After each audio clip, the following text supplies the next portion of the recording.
Welcome back to our family. നമ്മുടെ പുതിയൊരു വീഡിയോയിലേക്ക് എല്ലാവർക്കും സ്വാഗതം. അപ്പോൾ ഇന്നത്തെ ഒരു വീഡിയോ സ്പെഷ്യൽ വീഡിയോ ആണ് കേട്ടോ. ഇന്ന് നമ്മുടെ തത്തമ്മയുടെ കല്യാണ തലേ ദിവസമാണ്. അപ്പോൾ ഞങ്ങൾ അമ്മ രാവിലെ തന്നെ 8 മണിക്കായപ്പോഴേക്കും അമ്മ പോയി കേട്ടോ തറവാട്ടിലേക്ക്. അമ്മ 2 ദിവസമായിട്ട് അമ്മ അവിടെ തന്നെയായിരുന്നു നിൽക്കുന്നുണ്ടായിരുന്നത്.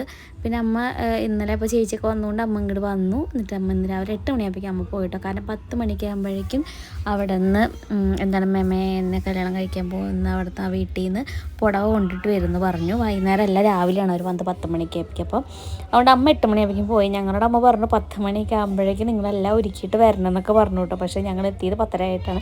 ഞങ്ങൾ അങ്ങോട്ട് എത്തല അവർ പോലും ഒരുമിച്ചായിരുന്നു കേട്ടോ. അപ്പോൾ ഞാൻ രാവിലെ പറഞ്ഞാൽ എണീക്കാൻ ലേറ്റായിട്ട്, അമ്മയും എണീക്കാൻ ലേറ്റായി. ഇന്നലെ കിടന്നപ്പോൾ തന്നെ നേരം കിട്ടണം കിടന്നവിടെ ലേറ്റ് ആയതുകൊണ്ട് അമ്മ 7 മണി 7:15 അമ്മ എണീക്കുമ്പോൾ ഞാനൊരു 7:20 എണീക്കുമ്പോൾ. അതുകൊണ്ട് അമ്മയ്ക്കൊന്നും ചെയ്ത് വെക്കാനോ അല്ലെങ്കിൽ എന്നെ ഹെൽപ്പ് ചെയ്യാനൊന്നും പറ്റിയില്ല കേട്ടോ. അമ്മ വേഗം റെഡിയായിട്ട് പോവുമായിരുന്നു. അപ്പോൾ അമ്മനോട് പറഞ്ഞു വേറെ ഒന്നും ചെയ്യണ്ട, ഏട്ടനും വിഷ്ണുവേട്ടനുള്ള ചാക്കി കടി ഉണ്ടാക്കിയിട്ട് കറി ഉണ്ടാക്കിയിട്ട് നിങ്ങൾ വേഗം കുളിച്ച് റെഡിയായി പോകുന്നോളാൻ പറഞ്ഞു. പക്ഷേ നമ്മുടെ വീടിൻ്റെ ഫ്രണ്ടിൽ ഇപ്പോൾ റോഡ് പണി നടക്കുന്നുണ്ട്. അപ്പോൾ അതുകൊണ്ട് തന്നെ കറണ്ട് വരലും പൊക്കൊക്കെ ആയിട്ട് ഒരു സ്വീപ്പ് പിടിച്ച ദിവസമായിട്ടോ രാവിലെ തന്നെ. അപ്പോൾ വേഗം അമ്മ പോയതിന് ശേഷം അപ്പോൾ ഞാൻ വേഗം വെള്ളയപ്പവും അതുപോലെ തന്നെ മുട്ടക്കറി ഉണ്ടാക്കാൻ നിന്നു കേട്ടോ. അപ്പോൾ ഞാൻ അതിന് വേണ്ടിയിട്ടുള്ള പ്രിപ്പറേഷൻസിലാണ്. ജസ്റ്റ് അതിന് മുന്നേ വീടൊക്കെ ഒന്ന് അടിച്ച് വാരിയിട്ടു. അതുകൊണ്ട് പിന്നെ ഞാൻ സവോളയും തക്കാളിയും ഒക്കെ അരിഞ്ഞ് പച്ചമുളകൊക്കെ അരിഞ്ഞ് ഇഞ്ചി വെളുത്തുള്ളിയൊക്കെ ചതച്ച് വെക്കുകയാണ് കേട്ടോ. പിള്ളേർ എണീക്കുന്നതിന് മുമ്പ് വേണം ചെയ്യാൻ. കൃത്യമായിട്ടും എന്തെങ്കിലും ഒരു പരിപാടി വീട്ടിൽ നടക്കാൻ പോകുന്നതിന് ആ ഒരു സമയമാകുമ്പോഴേക്കും പിള്ളേർക്ക് അസുഖം നിർബന്ധമാണല്ലേ. കിടുവിനും അമ്പുടുവിനും അത് ജലദോഷം, ചുമൽ, ചുമ, പനി ഒക്കെ ആയിരുന്നു. മോൾക്ക് രാവിലെയൊക്കെ ആയപ്പോഴേക്കും ഒരു ചെറുതായിട്ട് ചൂടും ജലദോഷമൊക്കെ ഉണ്ട് കേട്ടോ. അപ്പോൾ എനിക്ക് എന്നും അതെല്ലാ തവണ എന്തെങ്കിലും ഫംഗ്ഷൻ വരുന്ന ടൈമിലേക്ക് ആ ആ ദിവസത്തേക്ക് അവർക്ക് എന്തെങ്കിലും ഒരു അസുഖം ഉണ്ടായിരിക്കും കേട്ടോ. അത് 3 ആൾക്കും, അതായത് എവിടെ നിന്നാണ് അസുഖം വരിക നമുക്ക് പ്രതീക്ഷിക്കാൻ പോലും പറ്റില്ല. അത്രയും ആ ഒരു ഇതിലേയും വരുന്നുണ്ടായിരിക്കാം. അപ്പോൾ അവരെണീക്കുമ്പോഴേക്കും ഓരോന്നും ചെയ്യണമെന്ന് വെച്ചിട്ടോ ഞാൻ ചെയ്യണം. കാരണം അല്ലെങ്കിൽ അവരെണീറ്റ് കഴിഞ്ഞ് കഴിഞ്ഞാൽ പിന്നെ ഒന്നിനും ചെയ്യാൻ പറ്റില്ല, ഒന്നും ചെയ്യാൻ സമ്മതിക്കില്ല. അപ്പോൾ അതിൻ്റെ ഇടയിൽ ചേച്ചി എണീറ്റിട്ട് വേഗം പോയി കുളിച്ച് റെഡിയായിട്ട് കുളിച്ചിട്ടുണ്ട് കേട്ടോ. ചേച്ചി കഴിഞ്ഞിട്ട് തന്നെ ഞാൻ അറിഞ്ഞിട്ടുണ്ടായിരുന്നില്ല.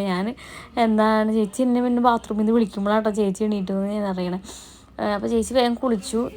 കാരണം ആരെങ്കിലുമൊക്കെ പെട്ടെന്ന് ഒരാൾ കഴിഞ്ഞിട്ടുണ്ടെങ്കിൽ പിന്നെ അടുത്ത ആൾക്ക് വേഗം ഓരോന്ന് ചെയ്യാമല്ലോ വെച്ചിട്ട് ചേച്ചി വേഗം കുളിച്ചിറങ്ങി കേട്ടോ. പിന്നെ ഞാൻ ചേച്ചിക്ക് ചായയൊക്കെ ഉണ്ടാക്കി വെച്ചിട്ടുണ്ടായിരുന്നു.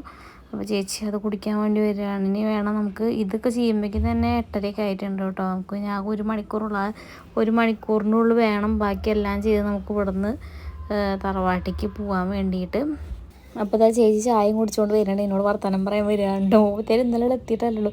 ഇപ്പോൾ ഞങ്ങൾക്ക് ആകെ വർത്തമാനം പറയാനൊന്നും ടൈം കിട്ടിയിട്ടില്ല. അപ്പോൾ ഇങ്ങനെയൊക്കെയാണ് ഞങ്ങൾ ഇന്ന് വർത്തമാനം പറയുന്നത്. അപ്പോൾ ചേച്ചി എന്നോട് വർത്തമാനം പറഞ്ഞിട്ട് എൻ്റെ അടുത്ത് വന്ന് നിൽക്കുന്നുണ്ടോ. പക്ഷെ ഞങ്ങൾ പറയുന്ന കാര്യങ്ങൾ ഫുള്ള് മേമ പോവല്ലേ എന്നാണ്. കാരണം നമുക്കറിയുണ്ടാവും. ഇപ്പോൾ നമ്മുടെ ബ്ലോഗ് കാണുന്നവർക്ക് അറിയണ്ടായിരിക്കും. 2 കൊല്ലം മേമ ഫുൾ നമ്മുടെ കൂടെ തന്നെയായിരുന്നു.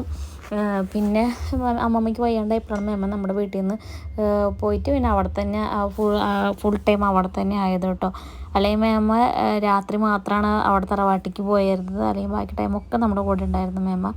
അപ്പം മേമ ഇപ്പോൾ നമ്മുടെ വീട്ടിലല്ലെങ്കിലും മേമ പോവല്ലേ എന്നുള്ളൊരു വിഷമം ഞങ്ങൾക്ക് ഭയങ്കരമായിട്ടുണ്ട് കേട്ടോ. മേമ പോവായില്ലേ, ഇനിയിപ്പോൾ നമ്മൾ തറവാട്ടിക്ക് ചെല്ലുമ്പോൾ അവിടെ മേമ ഉണ്ടാവില്ലല്ലോ കാണാൻ, അങ്ങനെയൊക്കെ എനിക്ക് പറയുന്നുണ്ട് കേട്ടോ. എന്തൊക്കെയൊക്കെ ഒരു വിഷമം ഇങ്ങനെ ഫീൽ ചെയ്യാൻ മേമ പോവുകയാണ് എന്ന് കേൾക്കുമ്പോൾ.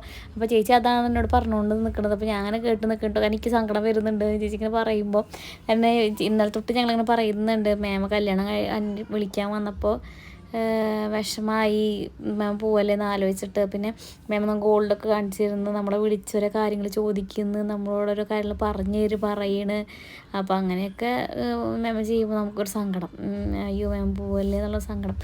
അപ്പോൾ ഞാൻ പ്രത്യേകിച്ചൊന്നും പറയുന്നില്ല കേട്ടോ. കാരണം ചേച്ചി പറഞ്ഞാൽ കേട്ട് നിൽക്കണക്കൊന്നും പറയാമല്ലോ. നമുക്കിപ്പോൾ എന്തായാലും പറയാമല്ലോ. നമുക്ക് അതൊക്കെ ഒരു പ്രകൃതി നിയമമാണ് കല്യാണം കഴിച്ച് ഭർത്താവിൻ്റെ വീട്ടിലേക്ക് പോകുക എന്നുള്ളത്. അപ്പോൾ എന്തായാലും അമ്മ പറഞ്ഞു എത്തിയെന്ന് പറഞ്ഞു അമ്മ. അപ്പോൾ അവർ പോകാറായ ടൈമായപ്പോൾ കേട്ടോ ഞങ്ങളിവിടുന്ന് റെഡിയായിട്ട് ഇറങ്ങണത്. അപ്പോൾ ഞങ്ങളെല്ലാ സമയം കറക്റ്റ് കറണ്ടും ഉണ്ടായിരുന്നില്ല കേട്ടോ. അങ്ങനെ ഞങ്ങളെല്ലാവരും റെഡിയായിട്ട് ഇറങ്ങിയതാണ്. ഞങ്ങൾ പോണ ടൈമിലേക്ക് കാർ വരുന്നുണ്ടോ. ഞങ്ങൾ തറവാട്ടി ഇങ്ങോട്ട് പോലും അവരവിടെ നിന്ന് ഇങ്ങോട്ട് ഇറങ്ങി വരലും ഒരുമിച്ചായിരുന്നു. അത് അവിടെ മേമ്മയുടെ അവിടെ ഫാമിലിയിൽ നിന്ന് അവർ വന്നതാണ്. അവർ അവർ പോകുന്ന ടൈമിലാണ് കേട്ടോ ഞങ്ങൾ അങ്ങോട്ട് എത്തണത്. ഞങ്ങൾ എത്തിയപ്പോഴേക്കും പിന്നെ ആരേക്ക് വന്നതെന്ന് ഞങ്ങൾ കണ്ടില്ല കേട്ടോ. ഞങ്ങൾ എത്തിയപ്പോഴേക്കും പിന്നെ മേമ അവർ എടുത്ത സാരിയൊക്കെ കാണിച്ചു തന്നു. ഇതാണ് മേമയ്ക്ക് അവർ അവിടെ നിന്ന് എടുത്ത സാരി, കല്യാണത്തിന് കൊടുക്കാൻ. നല്ല സാരിയില്ല, നല്ല കളർ കോമ്പിനേഷനായിരുന്നു. ഞങ്ങൾക്ക് നല്ല ഇഷ്ടപ്പെട്ടു കേട്ടോ. മറ്റേ എന്താണ് പിന്നെ ഇവിടെ ബാക്കി 3 ആൾക്കാരും ആട്ടുണ്ണീനെ അന്വേഷിച്ചിറങ്ങിയിട്ടുണ്ട്. ആട്ടുണ്ണീനെ കൂട്ടിലേക്കാക്കി ആട്ടുണ്ണീനെ അവർ എന്താണ് പറഞ്ഞ് അച്ഛനോട് പറഞ്ഞ് വാശി പിടിച്ച് അവർ പുറത്തേക്ക് ചാടിച്ചു വിട്ടു. അപ്പോൾ അമ്മ അവരെ പുറത്തേക്ക് എടുത്തേക്കാണ്.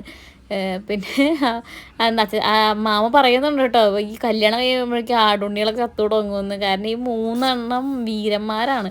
ഇവർക്ക് അവിടെ വന്നു കഴിഞ്ഞാൽ ആട്, പശു അതിനൊക്കെയാണ് അവർക്ക് വേണ്ടത്. ഇവർ മെയിനായിട്ട് അങ്ങോട്ട് പോകുന്നത് തന്നെ ആടിനെയും പശുവിനെയും കോഴീനെയും കാണാൻ വേണ്ടിയിട്ടാണ്. കാരണം അമ്പുടൂനൊക്കെ രാവിലെ എണീക്കാനൊക്കെ അമ്പുടു കുറച്ച് ടാസ്ക്കാണ്. പക്ഷേ ഇന്ന് വേഗം നമുക്ക് എന്താണ് ആടിനെ കാണാൻ പോലും ചെയ്യുമ്പോൾ വേഗം ചാടി എണീറ്റു കേട്ടോ.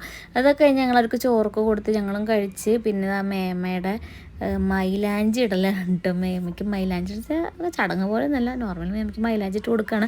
അപ്പോൾ നമ്മുടെ എന്താണ് ഒരു കസിൻ്റെ മോളാണിത്. പക്ഷെ മേമ എന്താണ് മൈലാഞ്ചി ഒന്നും ഇടണില്ല എന്ന് പറഞ്ഞിരിക്കുകയായിരുന്നു കേട്ടോ. പക്ഷെ ഞങ്ങൾ അവളോട് പറഞ്ഞു ഇട്ടോ നീ മൈലാഞ്ചി ഇട്ടോ വേണ്ടി ഞങ്ങൾ വേഗം ഞങ്ങളുടെ നിർബന്ധപ്രകാരം മേമ മൈലാഞ്ചി ഇടാൻ വന്നിരുന്നു കേട്ടോ. അങ്ങനെ മേമ മൈലാഞ്ചി ഇട്ടുകൊണ്ടിരിക്കുകയാണ്. അപ്പോൾ ഇവർ ടിങ്സാണ് കേട്ടോ. മറ്റേ അവരുടെ നമ്മുടെ മാമയുടെ മറ്റേ മോളുടെ മക്കളാണ്. അപ്പോൾ പിന്നെ എന്താണ് ഉള്ളിൽ നിന്ന് പിന്നെ ഇറങ്ങിയിട്ട് അവർ പുറത്തേക്ക് ഇരുന്നിട്ടുണ്ട് കുറച്ചുകൂടി വെളിച്ചം കിട്ടാൻ വേണ്ടിയിട്ട്. പിന്നെ ഷിബുവേട്ടനുണ്ട്, അമ്മയുടെ എല്ലാ ഏഴത്തികളും അനിയത്തികളൊക്കെ ഉണ്ട് കേട്ടോ. ബിന്ദയും മുത്തുവേം എല്ലാവരും ഉണ്ട്. പിന്നെ ആൾക്കാരൊക്കെ വന്ന് തുടങ്ങുന്നേ ഉള്ളൂ. അമ്മ പിന്നെ അവരൊക്കെ മറ്റേ സിബ്ലിങ്സൊക്കെ അവിടെ ഉണ്ടായിരുന്നു. പിന്നെ ഞങ്ങൾ 2:30 ആയപ്പോഴേക്കും അവിടെ നിന്ന് പോകുന്നു കേട്ടോ. ഞങ്ങൾ വൈകുന്നേരത്ത് വരാമെന്ന് വേണ്ടി ഞങ്ങൾക്ക് കുറച്ച് പരിപാടികളുണ്ട്. ഞങ്ങൾ ഒരു സാധനങ്ങളും ഞങ്ങൾക്ക് വേണ്ടത് ഞങ്ങൾ മേടിച്ചിട്ടില്ല കേട്ടോ. പ്രത്യേകിച്ച് എനിക്ക് ഞാൻ എൻ്റെ സാരിയുടെ ബ്ലൗസ് പോലും മേടിച്ചിട്ടില്ല. അതുകൊണ്ട് ഞങ്ങൾ വേഗം വീട്ടിലേക്ക് വന്നു, ഒന്ന് ഫ്രഷായി, ഒന്ന് പേട്ടനും ഇവരൊക്കെ ഫുഡ് കഴിച്ചിട്ട് വരാമെന്ന് പറഞ്ഞിട്ടിരിക്കുകയാണ് കേട്ടോ. അപ്പോൾ ഞാൻ പിള്ളേരൊക്കെ ഫ്രഷാക്കി, ഞാനും ഫ്രഷായി. മേമ്മയുടെ കല്യാണത്തെ പറ്റി 2 വാക്ക്, എന്തിനും 2 വാക്ക് പറയും പ്ലീസ്.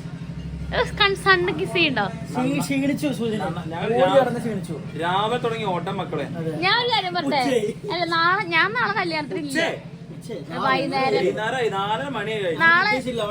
നാളെ ഞാൻ കല്യാണത്തിനില്ല കേട്ടോ. ഇതുവരെ ഭക്ഷണം കഴിച്ചിട്ടില്ല. ഇവര് ഭക്ഷണം കഴിച്ചിട്ടില്ല. ഞാൻ ഇതിനിടെ എന്റെ നാളെ കൊടുക്കാനുള്ള സാരിയുടെ ബ്ലൗസ് പോലും വാങ്ങിയിട്ടില്ലേ. ഷെഡി പോലും വാങ്ങിയിട്ടില്ല. അപ്പോഴാണ് ഇവര് പിന്നെ ജോക്കി ഓട്ടോയുടെ ഷെഡി വാങ്ങിട്ട് വന്നല്ലോ, ജോക്കിയുടെ ഒക്കെ ഓട്ടോയുടെ. ഇവരില്ലേ ഒരു പാർലറിൽ പോയി അത് ചെയ്ത് ഡ്രസ്സ് മേടിച്ച് ഞാനൊന്നും ചെയ്തിട്ടില്ല. എപ്പോഴും നീ ഇപ്പൊ വരും.